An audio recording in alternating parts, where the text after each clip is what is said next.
नमस्कार मित्रांनो, स्वागत आहे आपल्या किसान मित्र यूट्यूब चॅनलमध्ये.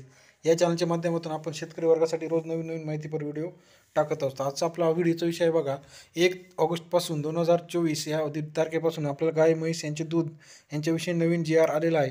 त्या GRची माहिती याच्याविषयी आपण आज सांगणार आहोत. तर गाय म्हैसचे नवीन दर किती आहे याच्याविषयी माहिती सांगणार. सर्वप्रथम तुम्ही चॅनल नवीन असाल, चॅनलला लाईक करा, सबस्क्राईब करा व जास्तीत जास्त शेअर करा. बघा, 1 ऑगस्टपासून 3585 या दुधाला सरकारने 30 रुपये दर निश्चित केलेले आहे व त्यावरती 5 रुपये अनुदान हे सरकारने मागच्या आठवड्यातील GRनुसार पाठवलेले आहे. त्यासाठी अर्ज कसा करायचा, त्या 30 रुपयासाठी कशाप्रकारे बाजारभाव आहे, तर या समोरील व्हिडिओमध्ये आपण सांगितलेलं आहे. तर सुरुवातीला आपण जे चॅनलला नवीन आहे त्यांनी लाईक करा, सबस्क्राईब करा.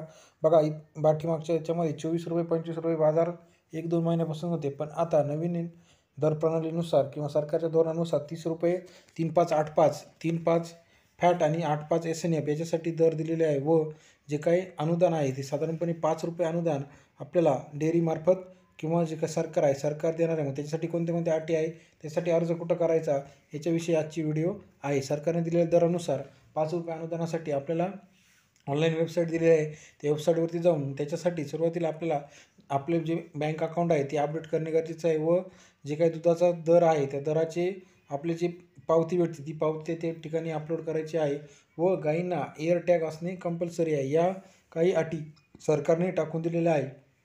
3-5-8 पॅकपेक्षा फॅट कमी असेल तरच तुम्हाला अनुदान मिळणार आहे, जास्त फॅट असेल तर अनुदान मिळणार नाही.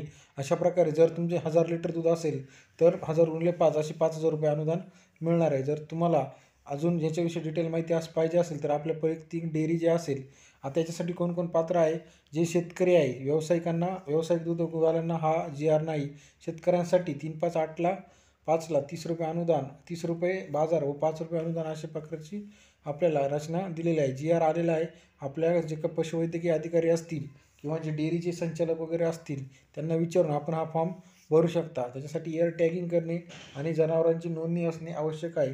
जर तुम्हाला हा व्हिडिओ माहितीपर वाटला असेल, व्हिडिओ शेवटपर्यंत लाईक करा, सबस्क्राईब करा व जास्तीत जास्त